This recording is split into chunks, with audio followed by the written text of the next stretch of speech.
All right.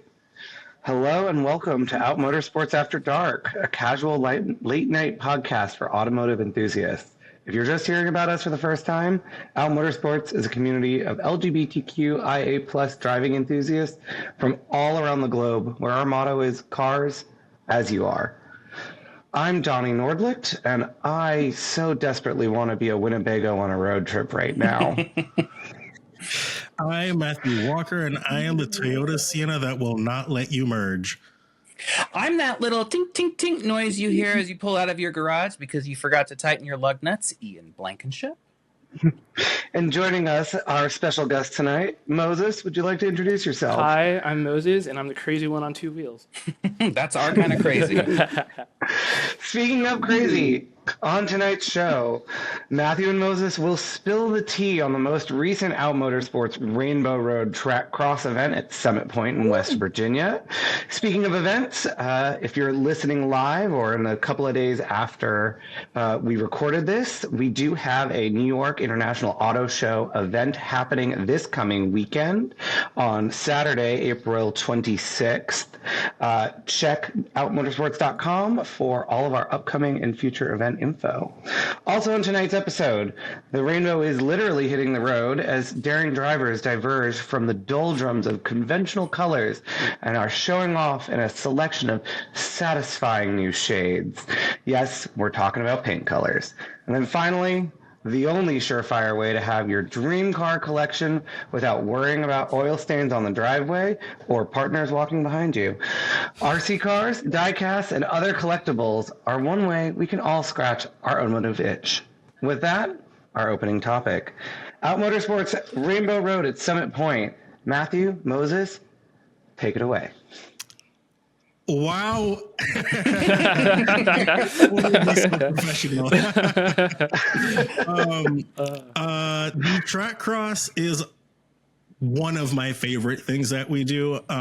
We hosted at Summit Point, and we have participants that come everywhere from like North Carolina, Pennsylvania, New Jersey, Ohio, and we descend down onto this place and the True Hotel for an absolute bonkers weekend full of shenanigans. The weekend consists of 2 days of racing, and in between we party as much as we can. Moses came out on Saturday to spectate, and he went for a ride with me on the first day on Saturday. Yes. So you get about 5 runs in the morning and 5 runs in the afternoon. Each run is probably about a minute long. And they're timed. You get classes. We had S1, S2, S3, and then M1 and M2. Each of those 1, 2, 3s is front wheel drive and 100 horsepower, rear wheel drive and 200 to 300 horsepower, and then S3 is over 300 horsepower. And it's the level of competition is insane because this year we had the Nissan Altima Challenge. And so that was, you buy an Altima. I think the price was, yes, Moses in the shirt. I think it was $2025 was your $2,025 was the amount of money you could spend on an Altima to enter the challenge. Do the least amount of work to it as you can to make it reliable, and then go turn some laps. Reliable. I mean, an Altima is unstoppable, so it is the perfect car for this challenge. Perfect car for everything. I don't remember how many Altimas we had because there were too many to count. That's great. Yeah, it's a. Are you counting cars that got rebadged as Altimas? Because I heard there were a couple of those. There were a few of those. I think we had like a Kia Rio Altima and a Volvo Altima. There's a lot of special editions out there that weekend. If I remember correctly, I think all of them actually had real transmissions too. None of them were CVTs, I don't think. Yeah. Okay. But hang on. There was also an SCR. There was like a, I don't know what year it was, like an 06 Altima SCR. Sounded amazing. And There was, I believe it was Kurt had an Altima, and he put some summer tires on there. And that car was not just competitive in the Ultima Challenge; it was competitive, period, against everything that was there. So there is competition, and so you have the two competitions going on, which is everyone who just brought their own car, which you're allowed to do, and then everyone in the Ultima Challenge. So what's really fun is on the final run for everyone, you had to complete a lap in reverse. This is to help equalize it. Because what happens is at the end of the weekend, Lord, Jake averages your track times, and everyone gets to put the car in reverse and to do a whole lap looking over your shoulder with a helmet on. That's hilarious. That's we awesome. didn't do that at Willow Springs. No, we had some fun this time. this sounds like a good ad addition. Sorry, I was about to go and prop our sponsor Bridgestone, who helps fund Rainbow Road. So good addition. Also, I'm making an ad plug for our sponsors because we love our sponsors. Thank you, sponsors. Yes, we do. And so, in addition to that, there was one more extra challenge for the Ultima drivers, which was Garrett, who's our equalizer. So we put Garrett in an Ultima, and he has the passenger, and the passenger is everyone who entered an Ultima, right? And you have to give Garrett instructions on how to get around the racetrack as fast as possible. And he's blindfolded. That's crazy. His helmet is completely taped over, and you have to instruct him on completing a lap. It was an absolute hoot. Oh, I'm so jealous. It was honestly so good to watch. It was plenty of laughs. 1 second he's going down the front straight, and then someone told him to brake, and he just went all in. Wait, I have to know, did people screw with him? Did people purposely give him bad directions just to have fun? Oh my gosh, no, but at least I don't think so. It was very fun to watch at least one or two of the cars just drive a completely new course. All right, I have to ask, Moses, since you were a spectator, how was it watching It was the Ultimate Challenge? It was great. I was like, look at all these heaps hurling themselves down this track at ungodly speeds, just like a regular Ultima. Just like you see them doing on the highways. No, it was fun. It was a lot of fun seeing everyone. It was a lot of fun watching the challenge. And Matt, I really want a GR86 because of you now, and this is all your fault. I am slowly working on everyone. Slowly but surely, everyone in this club is going to own a GR86. Right. I did take Moses around for a ride. That was a lot of fun. Glad you came. Oh, yeah, I'm definitely glad I came. My partner came too, and it was a really good time. Great to see everyone. Well, you mentioned that people came from several other states. Do we know who drove the farthest? Gosh, that's a good question. No, I don't. But I would imagine that perhaps maybe some of the Ohio guys, because I know it was probably about 6 to 8 hours of driving. Speaking of Ohio and our sponsors, Fine Shine is Shane's, and he sponsored this event, and we had some good Fine Shine products. But it was also good to see people like Kit and the 5 Series, which sounded amazing. So good. So good. That's honestly half the fun. It's like on Discord, I read about everyone's car all the time, but I never get to see them. And so to come out here and to see them in action is just so good. Even Lexi had little Mazda 2 out, Jet, and I learned she bought it new, and that he's been around the world and back. It's got like 200,000 miles.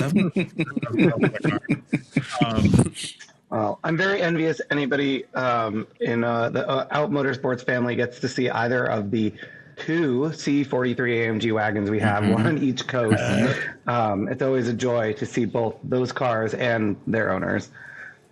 Yeah. Oh, yeah, Not an Ultima though. that is probably the farthest. And oh my God, yes, Chris and Mark. There are too many people. There are too many people, and I am very lucky to have so many friends because of this group. Yes. Oh yeah.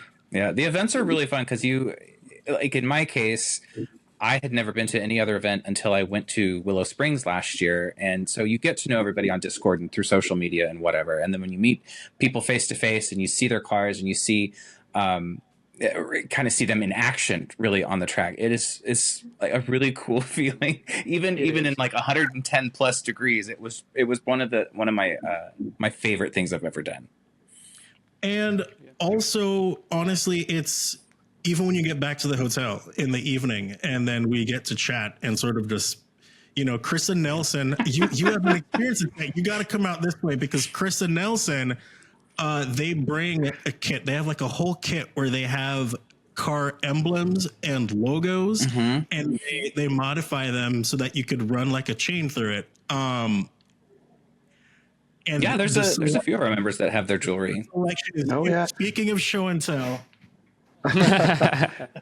Well, you get that. I can speak to, I think, a number of us who have worn our exclusive jewelry out, like at a bar or to dinner, and gotten compliments and questions all the time. Yeah, how could you not? On where did we get that? Yeah, I've got a Cadillac chain, which, I mean, hello, a Cadillac chain. and a Volvo chain, and I gifted a friend a Toyota chain. You're not going to get that anywhere else, folks.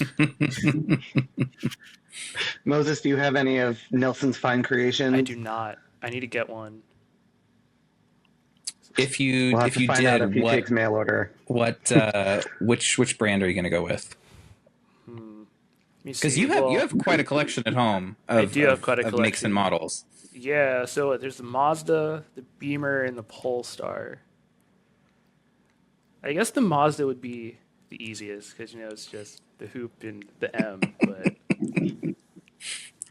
don't give him a challenge. Come on, pick something a little more complicated. Probably the Polestar because that would be it's the two I guess check marks or whatever. But that'd be interesting to see made as jewelry. I could get like earrings.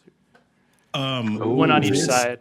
This event, they had the GM, like the Mark of Excellence squares, like the really small ones.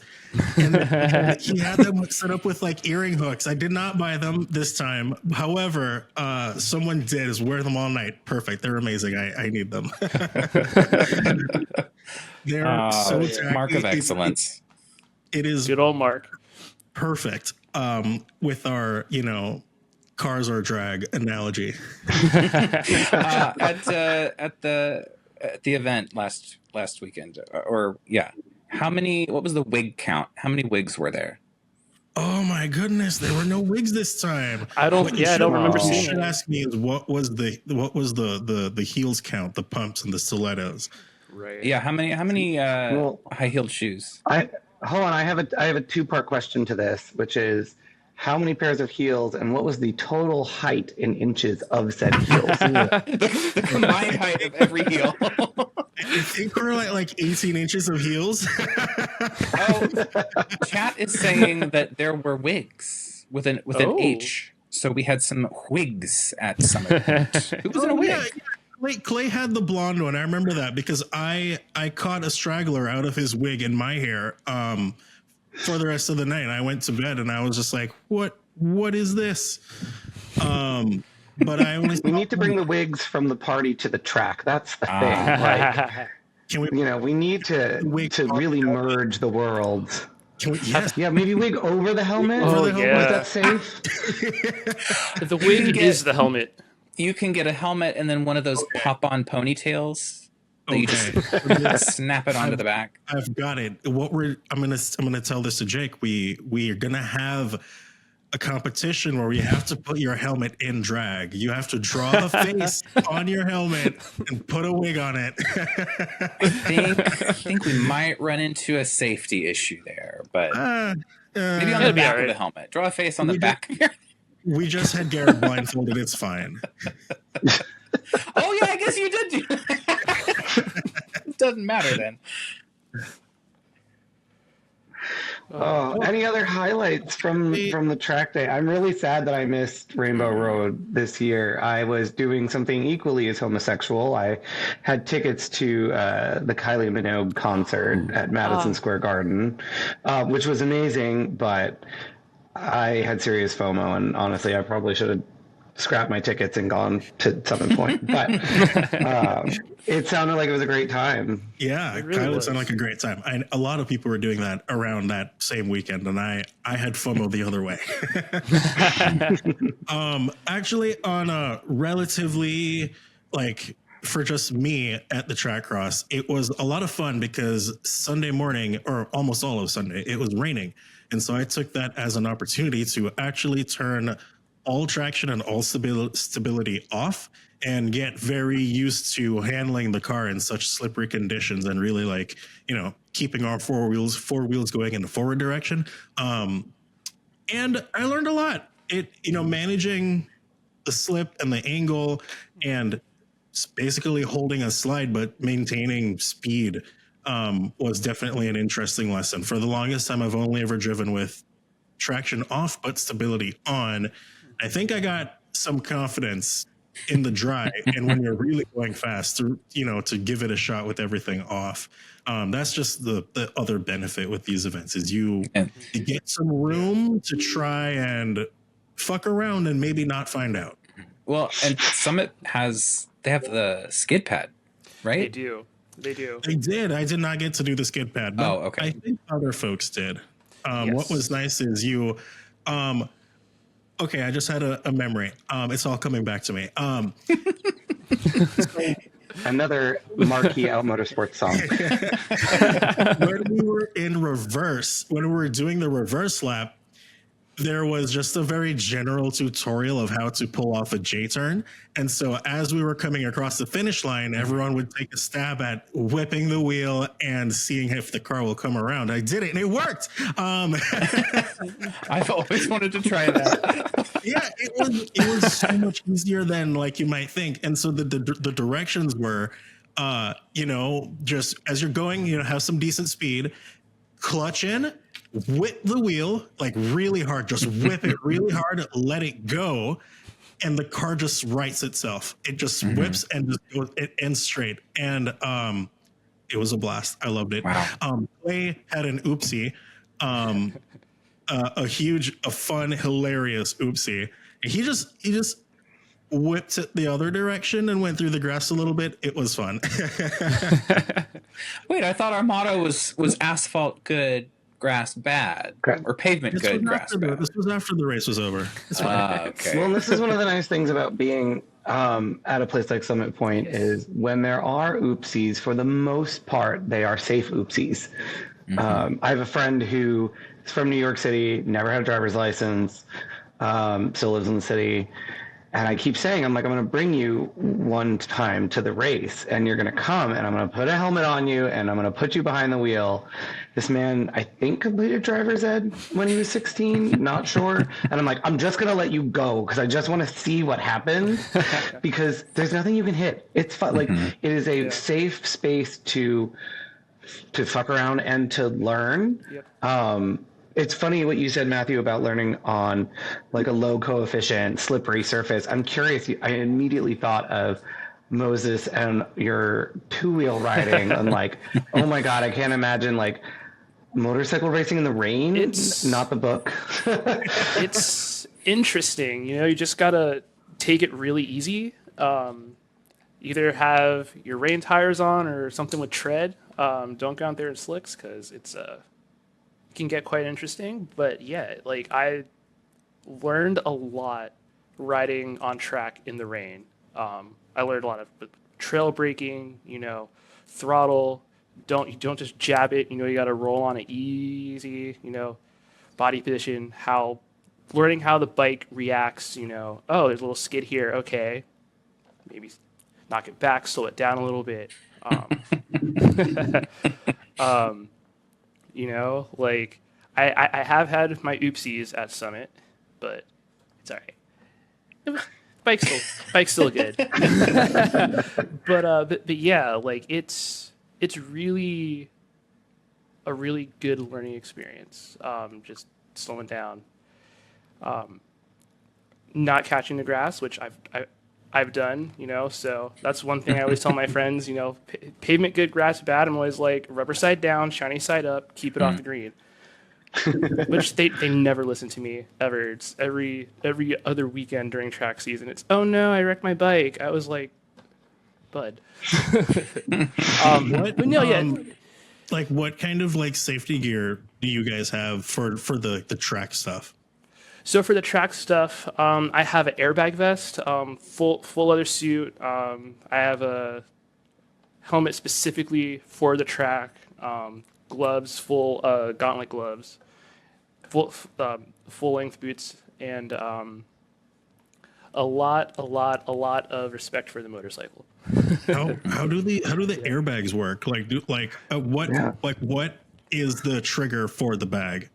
So mine, I'm tethered to the bike, right? Some are tethered, some have accelerometers in them. So like mine, if I were to like separate myself from the motorcycle, it pulls a cord and it inflates. Some of them are street and track use, so like or street, track, and off-road.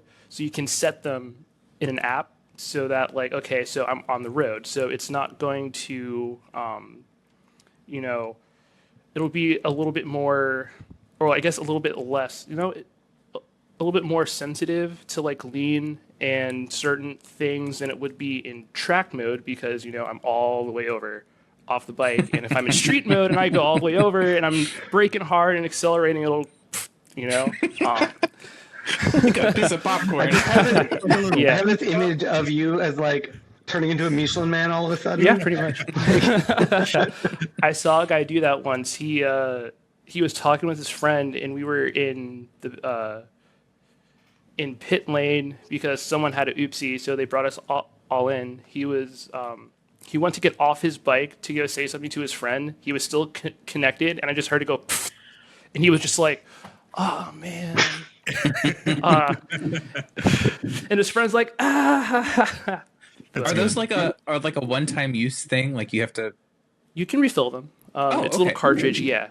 So some of them are user refillable, and some of them you have to send them off. Wow. I think. That's Well, really I think cool. the new Alpine Stars, I think, is user refillable up to 3 times. Then after that 3rd time, you have to send it to the factory, and they have to like look it over and be like, all right, you can still use this. It's like being in those really big, like inflatable, like Halloween costumes that like keep you like this the whole set, and you just kind of just like. That's exactly what I was thinking. Right? It like all I pictured when you were talking about it, Moses, and like the line getting separated, was first I thought of like a surfboard, and then or like a treadmill, and then I was like. In my head, I got this mental image of you flailing off of a bike and like turning into like a Jet Puff Halloween costume and like bouncing away. Oh yeah, yeah. That's one day, maybe. I'll have to get that video. I have to make sure my GoPro's running on my bike. Well, you sound enthusiastic about that day. I'm not. Don't find that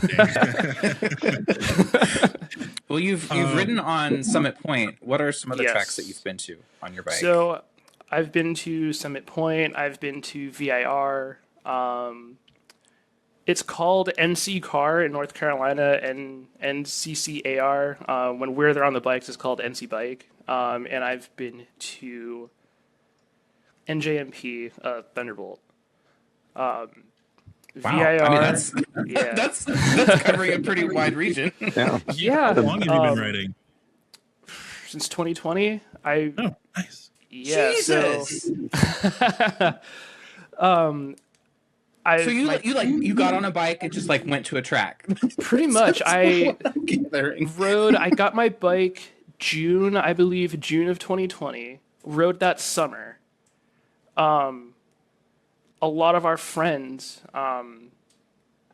do track days and stuff. So they were like, all right, well, yeah, we'll try it. We'll just do 1 or 2. So I basically, I got my license, rode 6 months in the summertime, did my first track day that March, And then I was like, we'll just do like 1 or 2, get our feet wet. I did like 26 track days in Oh my 2021. Oh my god, That's crazy. Wait, so what got you into doing motorcycle racing, or was it literally just like your friends were like, "Hey, come do a track day with us," and you were hooked? So, yes. My I've always been into racing. I've always been into fast things. Like my dad's had bikes. I've always been in the cars.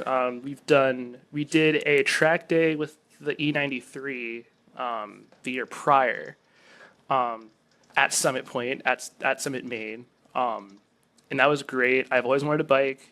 My boyfriend has bikes, right? And I'm like, you know what? It's time. I'm getting my own bike. I'm tired of riding on the back of yours. You know, I want to be.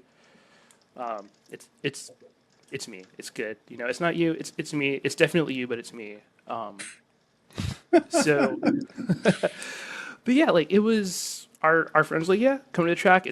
It's fun. I was into MotoGP, and I was like, you know what, it'll be great. We'll just do it, and hooked instantly. Wow. It's addictive. That's so cool. Yeah. Yeah, Nicole says whenever you back at Summit, you have to let her know so she can get some sweet pics. By the way, she Totally. got a ton of pics from this past weekend.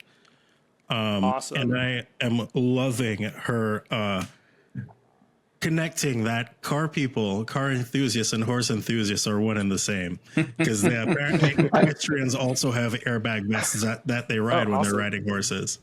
And we're all the same. We're committed to a really destructive hobby. It's horsepower one way or the other, right? Oh yeah. Oh, come on, Ian. Oh, well, all right. Oh, Nicole made a very good joke in the chat about our terrible choices of our hobbies. That I will not reiterate, but any last comments on Rainbow Road before we talk about the rainbow that is hitting the road? Well, don't forget we have more events coming up too. Yes, for the West Coast, we do. Willow Springs. Ian, this is your field. What's happening over there? There's another track cross that's going to be at Willow Field, Willow Springs, Willow Flower Field. What? That's later this year. Yeah. I don't have the date in front of me. I have it up. I'll speak a little bit. I mentioned the New York Auto Show event that is this weekend. Sorry, my calendar's over here on this screen. For those who are watching the YouTube replay or watching live, I'm not ignoring you mostly. New York Auto Show regional event this weekend on Saturday, April 26th. Then we will have our next road rally in New Glarus, Wisconsin, home to my favorite brewery. That Ian will be at. You can see Ian not just on the screen, but behind the wheel at our Midwestern Grocery Trip Road Rally on June 21st. July 12th will be our Hawk Kings and Queens Road Rally in the Hocking Hills of Athens, Ohio. That's Southern Ohio. A little bit of fun fact, that is the area of the country that Automobile and Motor Trend, Road and Track and Car and Driver used to do all of their testing at for many years. And then, speaking of the Trackcross West at Willow Springs Raceway out in California, that'll be on September 20th. And that date did move. So September 20th is the new date because it was originally scheduled earlier in the year. And you can always find up-to-date information on all Out Motorsports events at outmotorsports.com/events. And apparently you can subscribe to the calendar, so it'll just auto-populate. Look at that. Oh. How easy is that, as Ina says? Wow, you learn something new every day. I've been here how long? I didn't know that. It's so easy, I could do it. I show up to every event last minute because I had no idea when it was. Well, cool. Since we've now had Rainbow Road come and gone, let's chat a little bit about the rainbows that people are buying on their cars.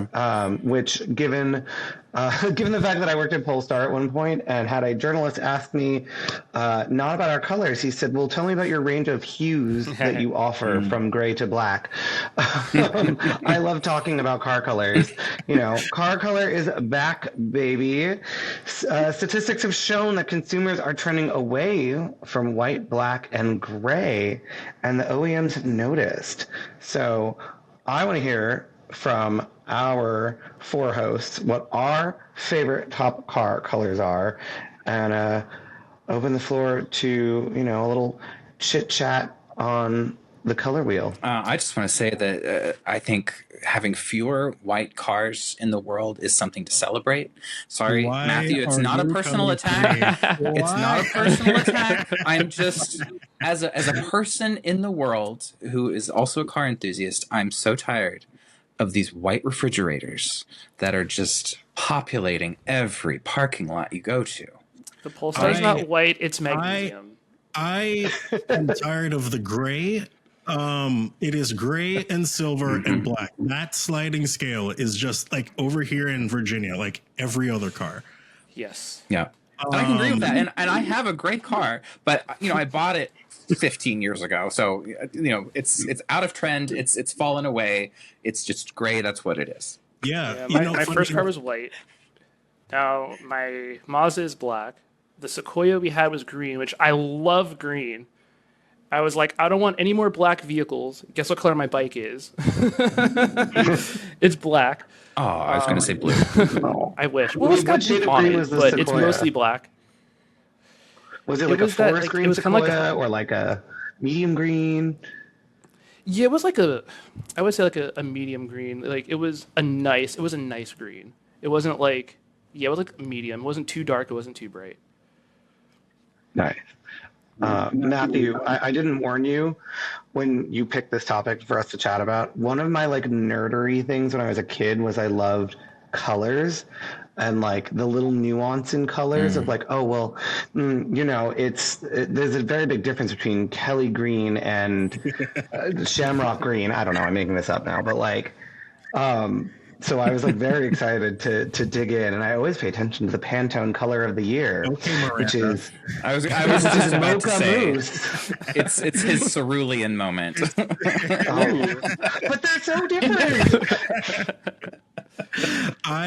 It's funny because I also like colors on cars. However, I'm colorblind. So sometimes I don't actually know or I can't trust the color that I'm perceiving. And so my very first car, like hand me down, it was like a Chevy Prism. And for the longest time, I said it was a blue car, a dark blue car. And that's just like, that was a fact of my life. And then one day I said that in front of my mom, and she said, "Your car is green, dear." And I said, "What?" There's just absolutely no freaking way. Turns out, according to Google, it was green. Yeah.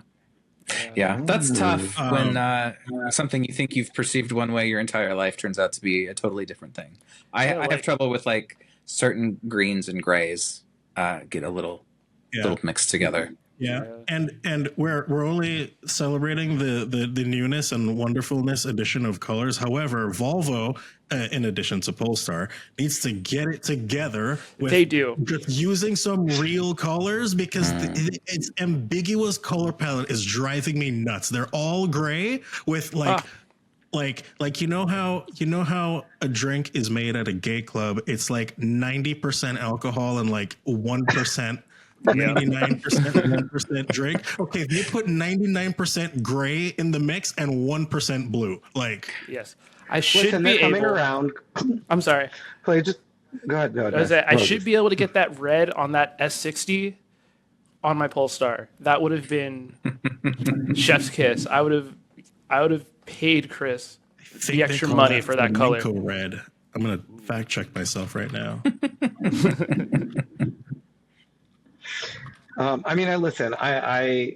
I am far from a Volvo or Polestar apologist. I love the brands. I will point out, which Clay just called out, that he currently has a blue car, a denim blue car, and he had a mulberry one before it. So they're expanding. They're understanding that these warm earth tones are getting very trendy. That's what the BASF report you sent me, Matthew, said.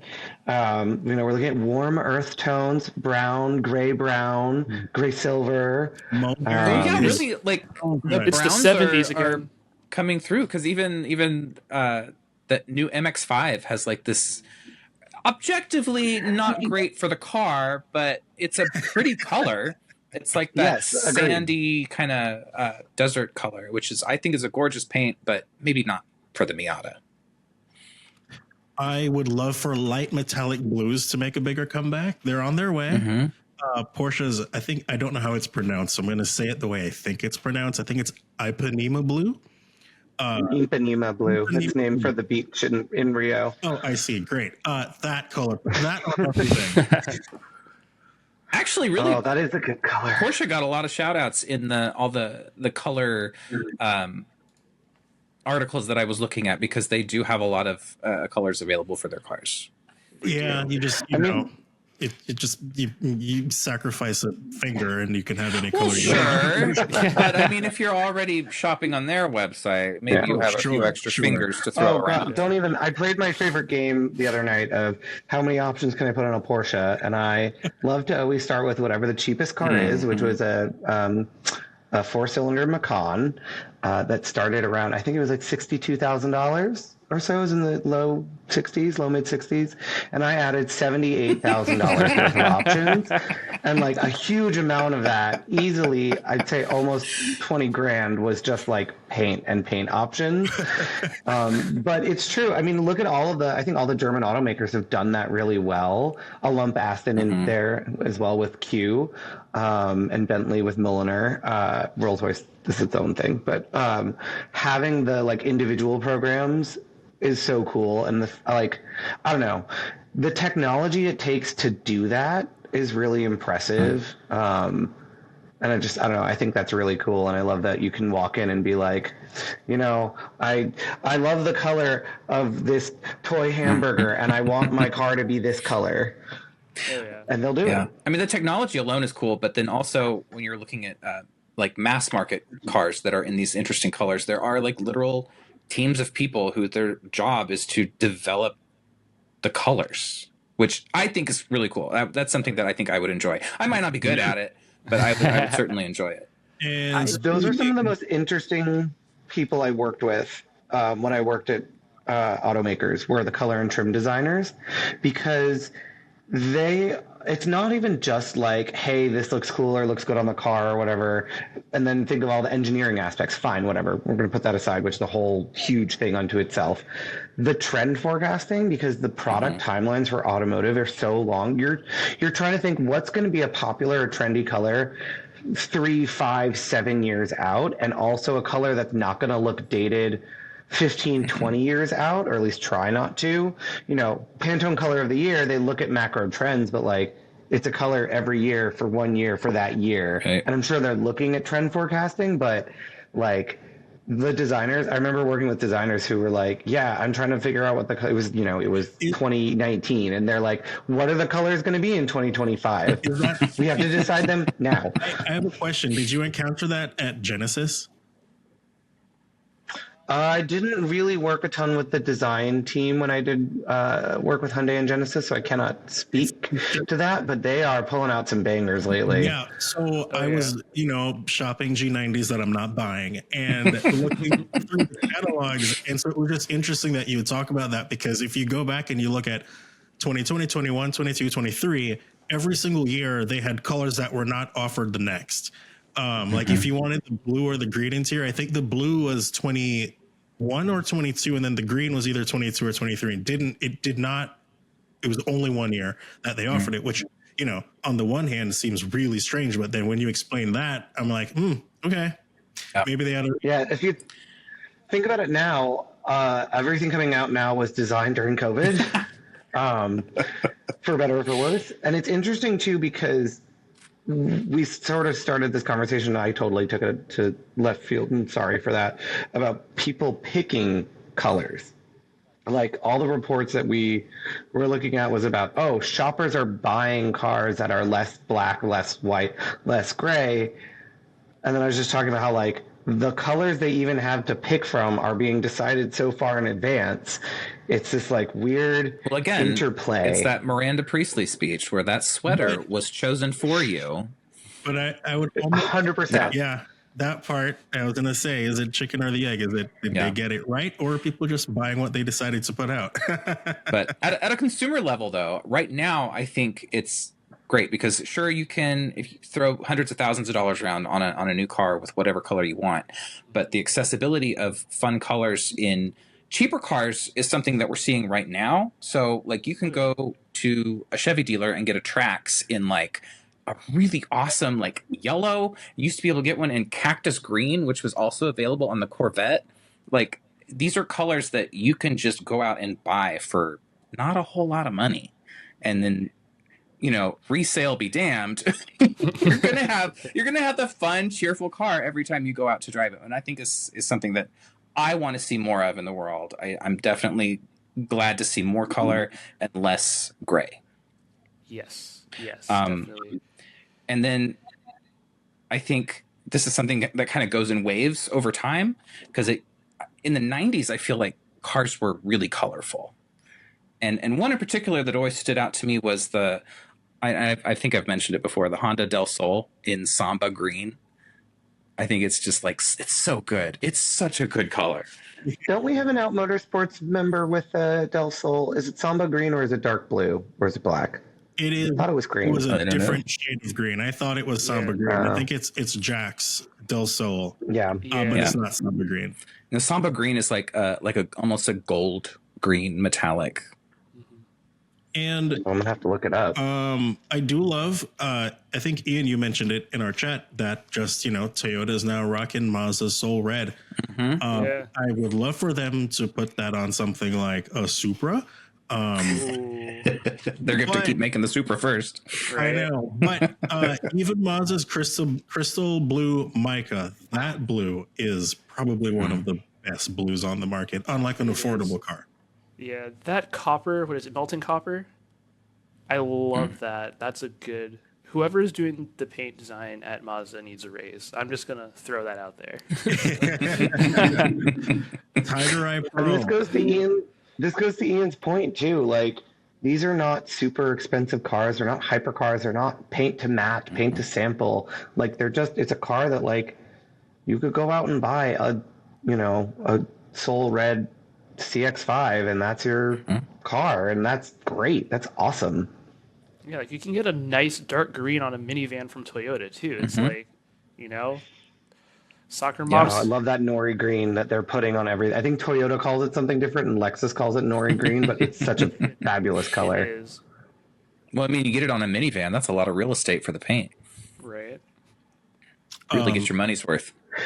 Apex blue pearl on the Acuras, phenomenal. Oh, I'm trying to think of like what is my favorite color? Is the green over tan trend? I love green over tan, but has that trend? Have we found a new color combo? What's your favorite color combo? I would say either green over tan or purple over bronze. Purple over bronze. Like like a nice dark purple with bronze wheels. It's funny. I was gonna say like blue over brown, which I'm just noticing has been mentioned in the chat as well. But I feel like it's getting a little dated now, especially the brown interiors. Like I feel like that moment is passing now. I had a lovely gray over red. My Cadillac ATS was Phantom Gray over Morello Red, and something about the tones of each of those colors was just like I don't know. I loved it. I love that combo. I love a red interior. Ooh yeah. Like even when it's bad, it's good. I want to give a shout out to one of the most horrific color combinations, but somehow it works. It's Volvo's flash green over Atacama. It was just Atacama, but it's orange. Green over orange at 60R. I mean, it is eye-searing, the two shades together, but it looks phenomenal. I like that kind of stuff. If it's an unexpected combination, or if it's like really just attention grabbing, there's something about it I like, whether it's ugly or not. And I think it's probably just I'm so bored with all the usual, that it's like, yeah, put green and yellow or red and yellow together in the brightest shades. I don't care. It's just different. Yeah. I wonder how many of the flash green S60R V70Rs that they sold, because I feel like you still see a lot of them, and maybe because it was an enthusiast car, people bought them a lot. I don't know. That was an example that was once given to me by a color and trim designer of a high color saturation pairing. Sort of like this, a less eye-searing version would be like a red over brown. It's like just very saturated in color and like very saturated to the eye, which I thought was like a very interesting concept too, of the whole idea of like your eye can't be drawn to anything, any one thing, because it's drawn to everything. Yep. And you know what? Because Clay mentioned, I think I don't know if Thunder Knight Metallic is purple. However, I'm guessing it's purple because It's purple. It's amazing. Is it? We could just bring more purples back. I feel, but that's what I was going to say is that purples, were they ever in? Purple is always a one-off color. It's always sprinkled in. Well, I guess in the 60s they had Plum Crazy, and that was, I feel like that was popular, but I also feel like a lot of people just restored their cars and painted them Plum Crazy too, you know? What was a heritage color? Because they brought it back for the Challenger, and I wonder. I mean, there were a lot of these like sort of lighter purple, like periwinkle. I'm thinking also through the '70s of that very muted, neutral, pale purple, pale yellow, brown, ecru, mustard. Ugh. But like also through the muscle That car era. era, like colors and combinations were a big thing, because you look at cars like I don't remember the year, like the 68 or 60 something Camaro.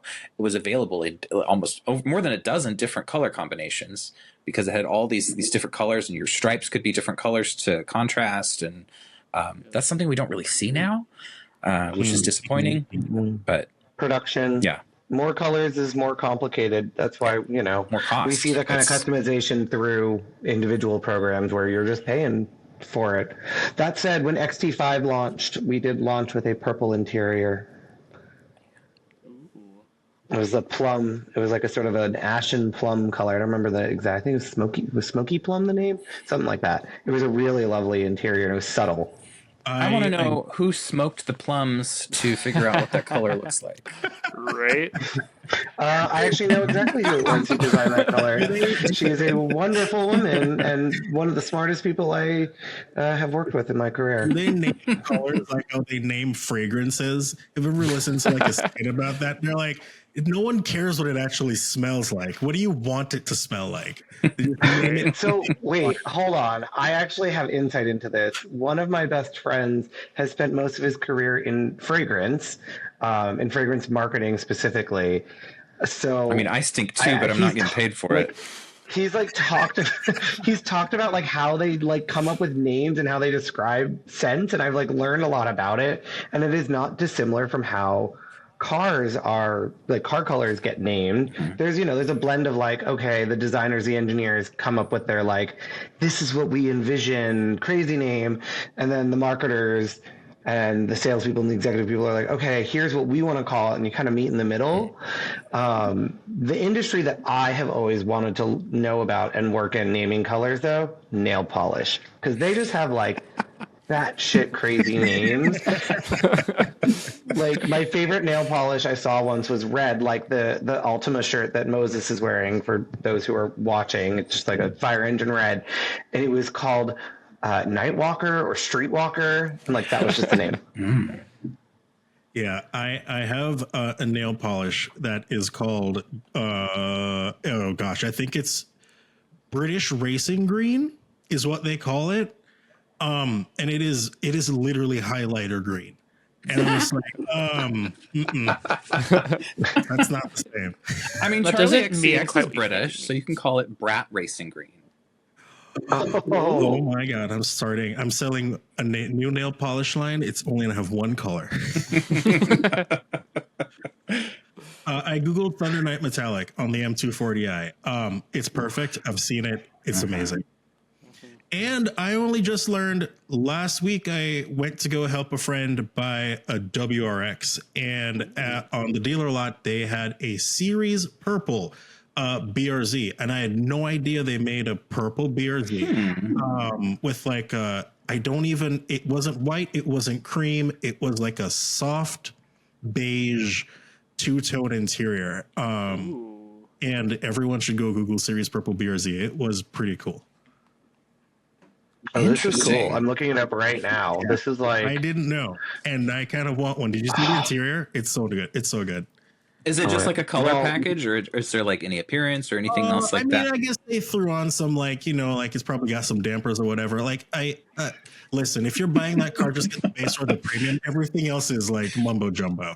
Mm-hmm. I pulled up the press release. It was a special edition run of 500 vehicles, only with the 6-speed manual, Galaxy Purple Pearl exterior. Love that. Standard STI short throw shifter and flexible V-bar, unique interior and exterior accents. And it was $35,000. That's a really good deal. And I'm wearing a hat tonight, but anybody who's met me in person knows that my accent color is purple because my hair is purple. So I am all for anything that's purple, which Moses, when you said purple for like your dream car color, I immediately lit up. It's very oh yeah, more purple. Great minds think alike. I mean, we all have dream cars, and I'm sure we all want to be able to pick the colors of our dream cars. But who can afford all those dream cars? Right. You know what we can't afford though? We can afford collectible cars and toy cars and RC cars. Yes. I mean, how? Okay. So I think this is something that applies to everybody in our kind of universe here. You definitely had a toy car first. Like nobody bought a real car and then bought a toy car. What was your first toy car? Oh gosh, I mean, like the first thing that comes into your mind, whether it was your actual first or not. Like, what was the first like real toy car memory that you have? I had this. It was like this dollar store little convertible thing, and it had a button on the hood, and the top would go up and down. And I loved that thing to death. And like, I don't remember who made it. I don't remember what it was called. I just remember that car, and that was like my oh my god, this is perfect. Like, this is the perfect toy. Was it like designed after a real car, or was it like a? It was generic, like a blob. It was like a generic. It was like generic car, but it was so cool. Like you hit the button, and like the trunk would open, and the top would just bzz, and close. And I was like, what is this sorcery? I wore that toy out. I was like, oh my god, oh my god, oh my god, this is great. I remember in my dad's office, he had like a scale model. So not the really small ones, but it takes up a decent amount of space on your desk. I don't know what the scale is. Maybe like a 132 or like a 1/24, but it was an Aston Martin convertible. And it was one of the really high quality ones that was heavy. And so like the doors opened, the hood opened, the trunk opened. And I was completely obsessed with those. It started my fascination with Aston Martins. This was not my first toy car. I literally don't remember what it was. But I remember going to the auto show when I was a kid. I had to be less than 10 with my childhood best friend and his dad. And I remember him, like I picked out and his dad bought me this green 80 series Land Cruiser. It was like a 1/18 scale. And I played with that model car so much that like literally the wheels fell off. Like I just remember I loved it so much. And I've been funneling cars to my niece. She's 4 and loves cars. She has lots of Hot Wheels. And last time I visited her, my cousin, her dad asked me, she's saying this car wrong. Can you like tell us how to say it? And I was like, well, I asked her, I'm like, Juliana, what is this car? And she goes, Koenigsegg. And he's like, yeah, I don't think that's how that's not how it's spelled. I'm like, no, she's right. Yeah. The 4-year-old who I don't know how she knew how to say Koenigsegg properly, said it properly. And that's the impact of having toy cars as a kid. Yeah. When you mentioned the wheels falling off, I figured out what I'm going to show you guys tonight. And everyone's going to love it because I know I'm not the only one with this. And when someone else is talking, I'm going to go up into my attic and pull down a giant box of these. Okay, yeah, because we are doing show and tell for some of our favorite toys. But it wasn't my first car, but it was the one that I remember the most as a kid. I had been gifted this toy car by like a great aunt who came from like Washington State, and she brought this to me, and nobody knew what it was, and it was written on the bottom of the car. It was a Saab 9000, and it was, I don't remember what year it was, but it was like a direct like marketing toy that came from Saab that I don't know how my great aunt ended up with this, but she gave it to me. And it was, again, I played with it until it fell apart because it was just like, it was maybe like a 1/18 scale. I don't know, but it was like this metallic blue plastic. And it had, no real details in it, but I just remember as a kid, I would read the bottom and it was a Saab 9000 and it was a car I'd never seen before, never even heard of. But that's something that sticks out in my mind as like one of my first toy cars, and that maybe like got me started on liking things that nobody else had. Yeah, toy cars definitely seal the deal because I also had maybe like 5-gallon tubs worth of Matchbox and Hot Wheels cars. Yep. Mm-hmm. Yeah. I think every Christmas I would get another carrying case for my Hot Wheels because, as you collected them through the year, they would be on the floor everywhere. And so my parents would be tired of seeing them on the floor and they would buy me another carrying case. I think I ended up with like 6 of those things and they all hold like 48 or more cars. Oh, yeah. Wow.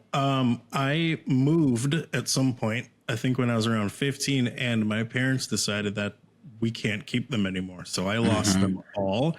I've been restarting it as an adult, just going to Target and going into that one aisle in Target and being convinced that another $2 isn't going to break the bank. Like, just buy it. And I have stopped. It's cheaper than an iced coffee. I don't go to that corner of Target anymore. It's so funny you mentioned that. I went through that as well, Matthew. My parents were like, all right, we got to clean out your room. And my Matchbox cars, of which I probably had about as many as you did, Ian, I'm like thinking about the sort of like drawer thing we had, that one of the drawers was just filled with Matchbox cars.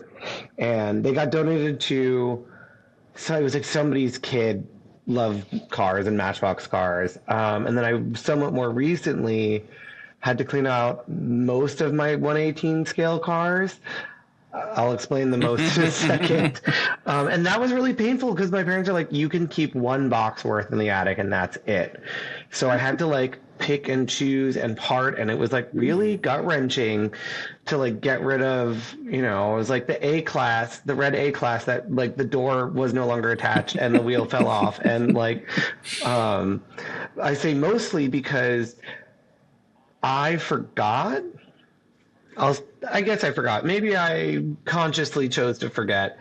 When I was a kid, I would stash them all over the house. So not just like they were in my room. I put them like in cabinets. So like in the kitchen, in my dad's office, in the family room, and so like kind of forgot.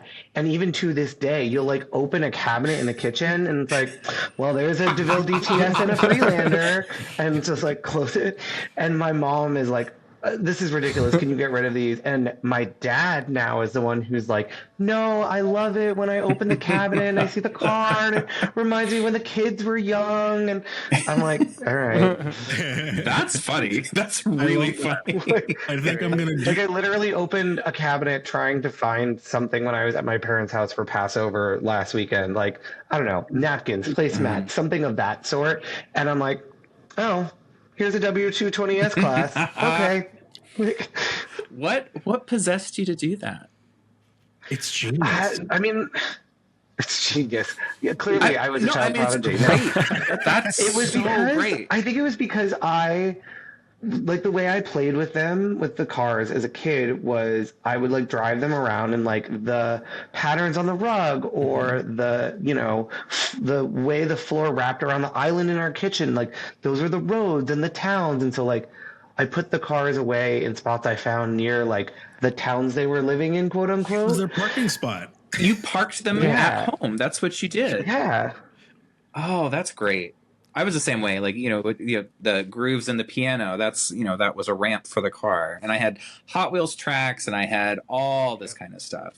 And yeah, I ended up having to get rid of them. And what I did to make myself feel better about it, at the time I was in the Black Mustang Club when I had a black Mustang. And the club organizer, Lisa, when she had her first son, I sent her my Hot Wheels and Matchbox collection. I was like, hey, your kid's going to love these. You've done a lot for me.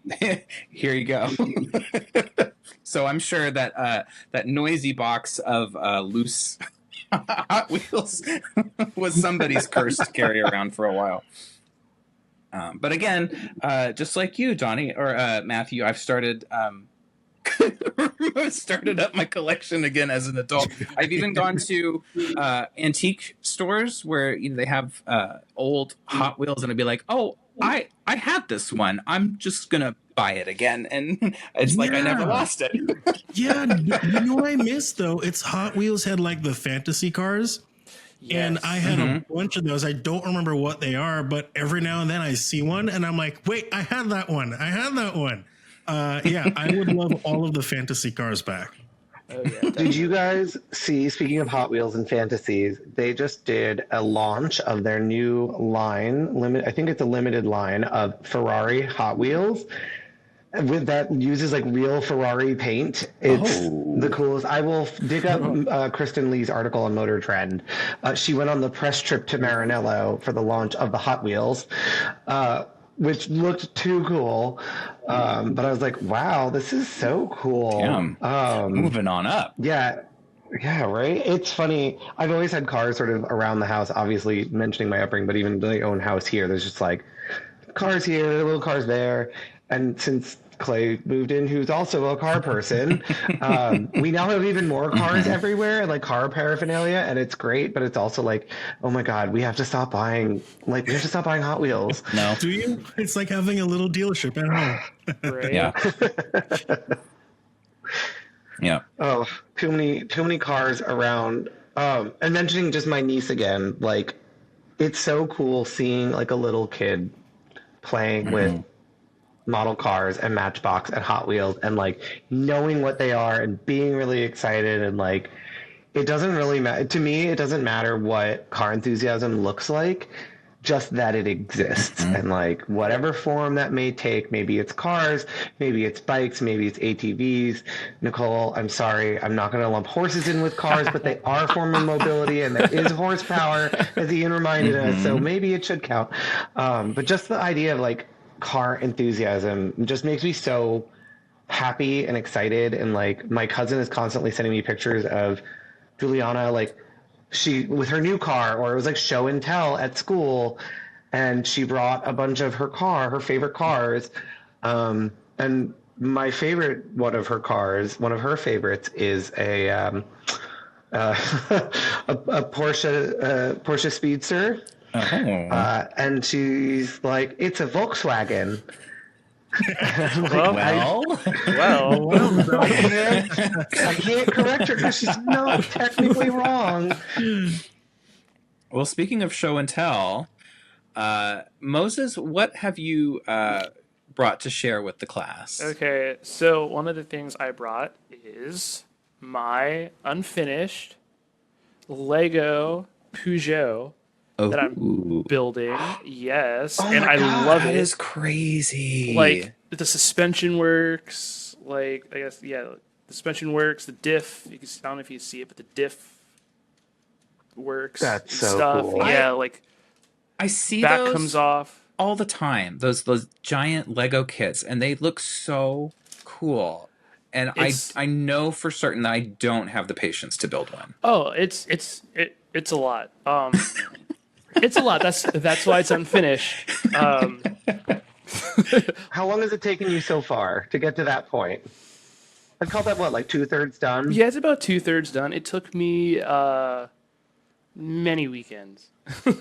Many weekends of me just sitting down for like a couple hours being like, you know what, I'm done. I'm tired. I can't do this anymore. My next one is more Lego. That's like my thing as I've gotten older is my little Lego Ducati. Ooh. Yeah, That's cool. it's the same thing. You know, the suspension works. The stand falls off. It's got an actual working gearbox. Like this thing is awesome. Like I love it. That's cool. Okay, how do they get a working gearbox? Very carefully. And like, can you shift it like Yeah. you normally would on a bike? Yeah, so here's a little shift lever, and it shifts like into gear, and you can see like the chain moves, and you can feel the resistance. I believe this is neutral. No, wait, where's neutral? Just like a real bike, it's hard to find neutral. Yeah, it's really cool, and you can see like the gears and all the rubber bands moving. This is so cool. Yeah. For those who are not watching and listening later, Moses is showing us the incredibly intricate gears on the Ducati Lego he built. If you want to have an image of that, go Google a YouTube video or something. Sorry. That's wild. I mean, it's Yeah. wild to think someone designed the pieces that work together, but then like you built it. Yeah, this one also took a very long time, but not as long as that Peugeot. Wow. For my final piece of collectabilia, memorabilia, I guess, is y'all know I love airplanes. Yes. So this is part of my Shell collection because my auntie worked for Shell at one point, and they had this collection of like golden age air racing aircraft. So it's a Belanca Skyrocket, and it's from like the 30s, and it's awesome. It's metal. It's heavy, but Wow. yeah, it's cool. That's cool. All right, Donnie, you want to go? Sure. Well, I only grabbed one thing. I mean, like I said, I have stuff scattered all over the house. So this is, I guess I'll just show it first and then I'll explain it. This is a block of solid hewn aluminum. Whoa. It is the Cadillac 16 concept. I got it from work when I worked at Cadillac.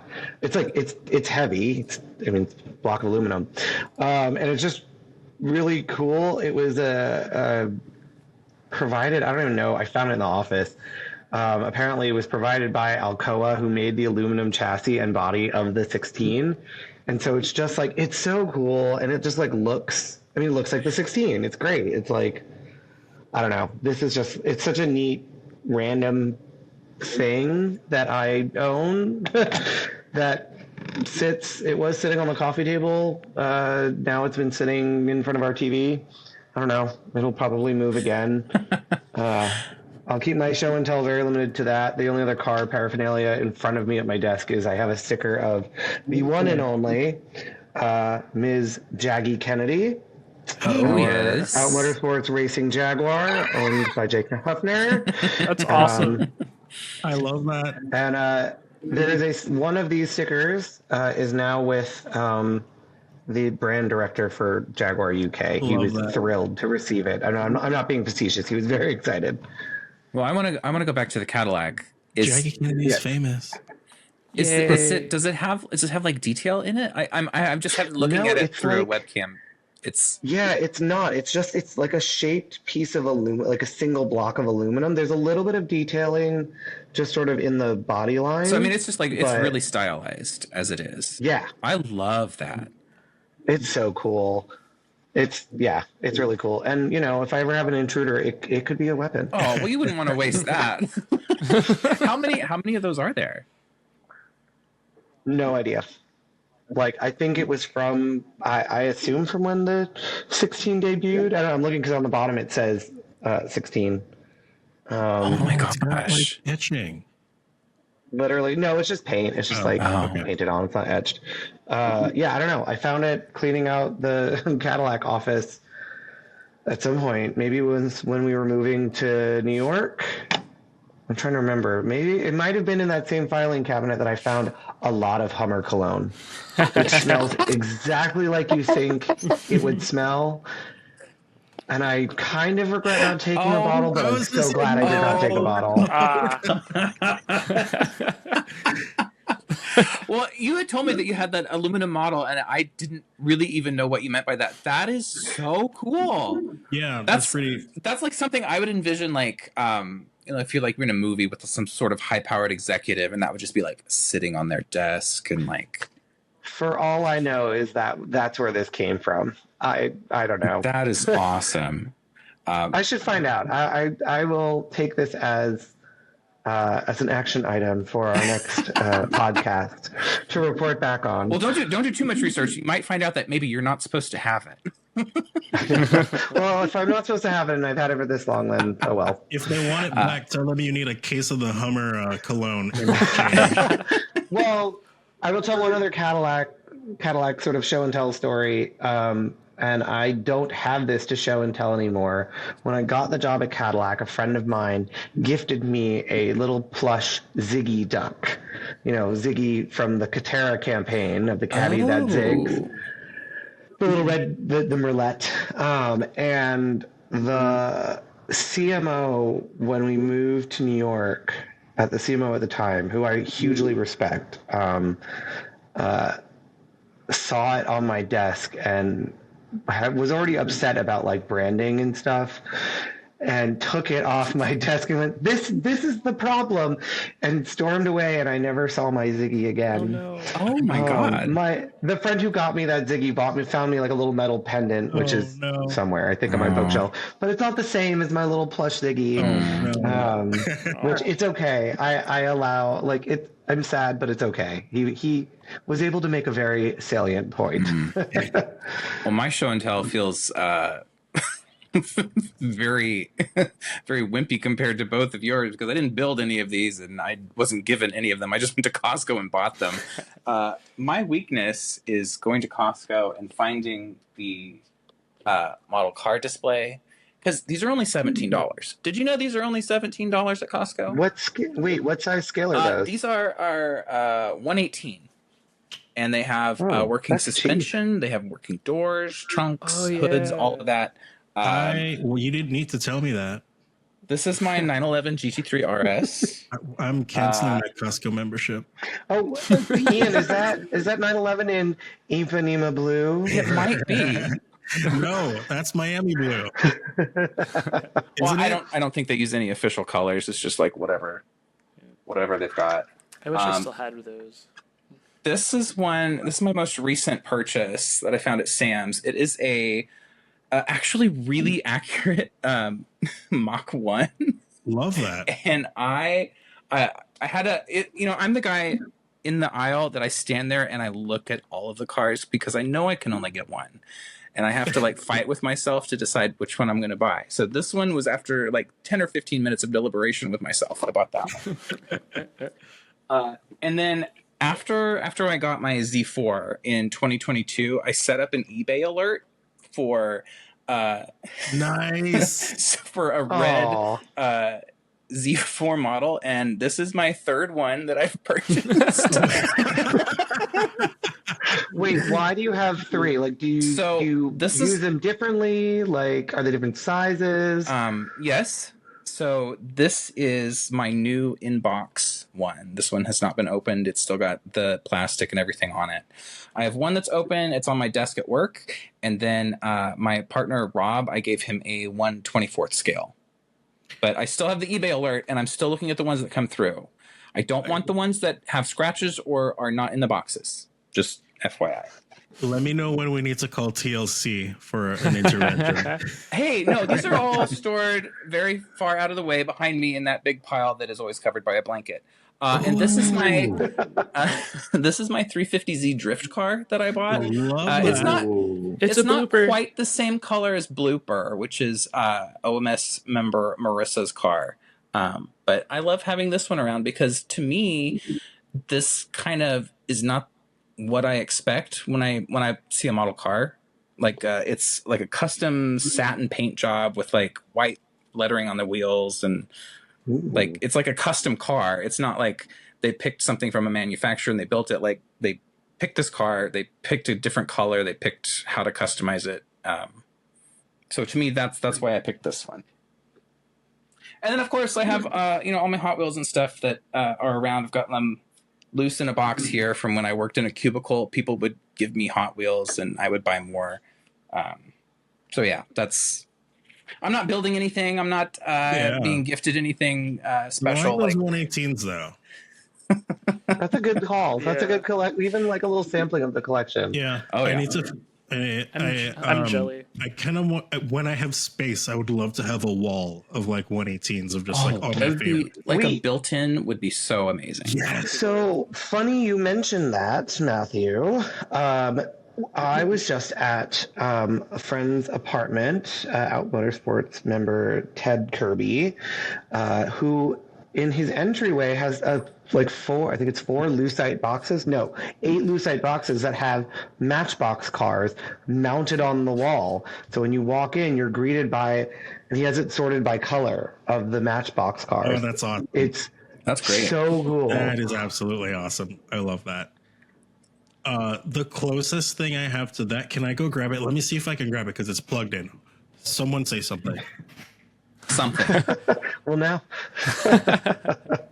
I'm curious what it is he's going to get. Right? Whatever it is, already it's went plugged to go in. get. So he's been using it whatever this whole he got. time. He also went to the attic and got his treasure trove. He was going to go fetch as well. It's just a car. It's just a real car. It's not a It's toy. a real car. It's an electric car. It's plugged in. Yeah, right. Mm-hmm. That's what it is. Yeah, I mean, these are just 4. I have there's more in the boxes, but I just pulled these out because they were maybe my most important ones. Oh no! Okay, for our listeners, Matthew came back into frame and he dropped something. I just hope that anybody who's listening later hears the crashing of Matthew returning from grabbing whatever this momentous, amazing, formerly plugged in thing is. Do we need to do a drum roll? I stepped on a shoe and then my hand slipped and the whole thing just shattered into a million pieces. Oh no! Oh no! Oh no! As simple as possible. If I'll show you the pieces. It's a garage, and so you build a garage with all 4 sides, and then you can park the car. You can put it back together, though, right? You can put it back together. Okay. It's going to take like 10 minutes, but if you can imagine, those are your parking spots. No, I don't mean you have to put it back together on camera. I just want to make sure that it's not the top has lights, and so you can park. Okay, I was like, why is it plugged in? So now that got ruined, here's my giant box. So growing up, my grandma bought me a a Hess truck every year for Christmas. And I have never once gotten rid of them. And I'm certain that we all got Hess trucks growing up. And so I have... Yep. Oh, wait, can you say it again? A what? A Hess truck. HESS. Oh, Ian. It's a regional gas station and gas company. Okay. HESS. They do a big truck every holiday season. And I only recently learned that this is regional and not everybody knows about it. I also didn't know everybody knew that, about it. but now I do. So, Ian, they designed these trucks. Some of them I've never opened. Some of them I have. And every year they're different. I have probably 18 in this box. And they definitely still work. I don't have batteries in any of them, but if I did, the lights would turn on. They would play tunes. They've got rubber wheels. The backs will open up and then fun. There we go. But then, you could get another little vehicle that's in there. It's a tractor. And so I have these, some that I have destroyed, are set up as decoration around my apartment. And then I have a ton of the really nice ones. Oh, that is a fancy one. Still in the box. There's one with a race car. Truck and well, jet. There are several with race cars because. Oh wow. Do you have the one with the helicopter or the biplane? Which one? There's one with the helicopter. There's one with the biplane. There's one with I have a motorbike. few helicopters. Here's one. That's the one I had. And I have another helicopter that is absolutely destroyed. I've like ruined the propellers. It's funny because I haven't genuinely not messed with these in years, so I have no idea how they work. And it's like it has a motor in there, so you can turn the propellers on. So I can hear the little engine making noises as I try to force it to move. You can For those who are listening in, Matthew has pulled out a Hess helicopter, complete with is that a Suburban, a Grand Cherokee, It's some SUV-ish thing? yeah.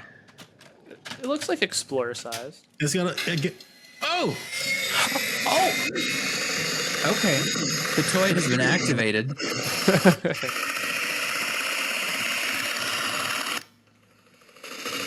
Incredible. I didn't know it worked. I'm so happy. Very And cool. these are like from a truck stop?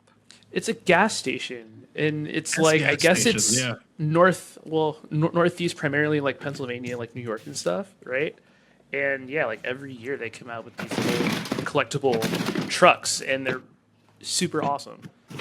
Is that something they still do, or is Yes. this something that? Oh Yeah, wow! they still do it. I think they still make them, yeah. And they have, even older ones than these. This is one of the ones that I have done a lot with. The back door is broken. That's the door. I had that one too. There's my little truck boy. Did you have one of these, Moses? I did have one of those. Here's a. I just quickly pulled up the Wikipedia page. They have been doing this since 1964. Oh my God. Wow! I'm That such a one northerner. here was a favorite, and this is one of the things that happens. You can kind of see it. It gets discolored, and the plastic goes yellow, but you see how that part's still solid white, and so that I tried to keep them in the box to prevent that when they're exposed. This used to live out and get played with all the time. Trying to That find is the so one with an impressive. F1 car. There's one with an F1 car, like a race car. Hang on. Yep. I mean, Yeah. if you're just listening, he's just reaching into this box and pulling out toy after toy after toy. Oh, whoa! These are cool. Hang on. What are these? Wait, which one's that one? Shit. I didn't even know this was in here. I don't know what it is. Oh. It is some kind of race car. I don't know. Moses, you probably have a better idea of what kind of race car that's trying to emulate. Looks like one of Wow. those. Looks like a mix of like a Panos and like that Toyota LMP1 car. Oh yeah, gives me hints of like Maserati birdcage almost in a way. It's honestly giving MC20. It is giving MC20. Hess just calls it the Green Racer. Or Green Racer. Keep it MC12. simple. Oh my gosh! And the lights come on, and it makes noise. I found the list of where Hess generally operates. This has since changed in the past decade, but Hess was primarily in sort of southeast, northeast, mid-Atlantic Pennsylvania, So as not far west as Kansas, Arkansas Oklahoma. and Tennessee, otherwise up and down the eastern seaboard. What we now know as Speedway and like Marathon Petroleum Company bought the Hess gas stations. And then 7-Eleven acquired a bunch of those. I love that. I would have loved those as a kid. They were amazing. They were like the best gift ever. You would open it, be like, "Oh my God, it's a Hess truck." You got Great. this year's Hess truck. And there Yeah. was a jingle. There was a jingle to it too about like the Hess truck. I can't quite remember I know, it. I have to pull it up. And nobody wants to hear me sing, so Oh wow, that's great. Thanks for sharing that. All right. I don't know where the race car is, but Moses, you're gonna love this one. Oh my God, that is Let me, awesome. Okay, so he's got a For truck. those listening in, it's a like a tractor trailer, like a carrier, fancy kind of car carrier, but on it is a fighter jet with the wings folded in. Oh, it's a carrier with a now Harrier. Matthew's a carrier with a Harrier. Yeah, it's like it's carrying a fighter jet somehow. Like this these one is not are like turning on. these are not just like little toys. These are like super interactive. Like, Yeah, they're great. wow. I just had like the worst childhood. Then is what we're learning. I found the jingle. What? Oh, nice. Oh wow! Yeah. So for those listening, it turns out that the landing spot for the fighter jet on the carrier truck has landing lights, and then springs up so the fighter jet could launch off the carrier, off to save the day. Incredible. Or deliver so gasoline cool. or whatever it is the Hess trucks are doing. Well, it's definitely burning gasoline. So That is so cool. should we wrap and leave Matthew to his unlocked I was gonna say childhood he's got a memories? garage to put back I am together and a going lot of toys to through put it away. right now. Let me show you the final one. There's one final one. Oh, and he's gone out of frame. Oh, This is the Now part I'm where he very brings us an curious. actual jet. My favorite. Right. Oh, it's a monster that one is truck. awesome. Monster truck. This one sits out because I like looking. That one sits out because I like looking at it all the time. The monster truck's my favorite. That's awesome. So so yeah, cool. I forgot we had that up there. And Donnie, when you mentioned the wheels falling off, I remembered these because hang on. He's out of frame. I'm very intrigued now. I want to see Matthew's apartment because I just assume that it's just full of test trucks. Great. These are the two that I actually see every day because they're the most destroyed, and I have them up in my bathroom on top of the toilet as decoration. And so the wheels are missing. I had that one. The top. Can you please destroyed. describe it? So Describe this wonderful vehicle. Yeah, so can you it's a describe fire it for our truck. listeners at home? It's a fire truck. The ladder is completely broken off. Every step is gone. It's missing all the wheels on the 18-wheeler except 3. All the rivers are gone. And then we also have a space shuttle as the other one. Also missing wheels. And it doesn't work. I had batteries in it. The batteries don't work. Nothing works. That works, but nothing will get the lights to come back on. And it makes noises that go like beep, beep, beep. They're gone. They don't work. So since these ones are ruined, they sit out. Oh my God. Well, on that otherworldly note, that wraps it up for this episode of Out Motorsports After Dark. Thank you for joining us if you were listening live. If you're not, thank you for listening. And if you want more content from Out Motorsports, head over to outmotorsports.com for new car reviews, information on upcoming events that we talked about earlier, and content from all of our members. You can become a member yourself if you're not already to join in on the fun, get discounts from our partners at OG Racing, FCP Euro, Fine Shine Detailing Products, and access to our Discord server, live podcasts like this one, and much more. We will see you next time. Good night.